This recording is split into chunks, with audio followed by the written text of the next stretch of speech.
नज़्म इस्लामी मसावात। शायर मौलाना अल्ताफ़ हुसैन हाली। जब किसी कौम को ज़वाल आता है तो सबसे पहले उमरा बिगड़ते हैं, वो अक्ल व हिदायत से आरी हो जाते हैं।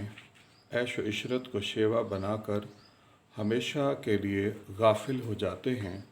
ज़माने के कहत से परेशान नहीं होते कि उनके वसाइल बहुत ज़्यादा होते हैं। वो हुकूकुल इबाद का लिहाज नहीं रखते तो आम आदमी उनका मुकाबला नहीं कर सकता। वो आराइश व आसाइश से भरी ज़िंदगी गुजारते हैं। खुशबू उनके लिबास और खाने पीने की अशिया में रची बसी होती है। ज़रूरियात ज़िंदगी से महरूम लोग उनके बराबर नहीं हो सकते।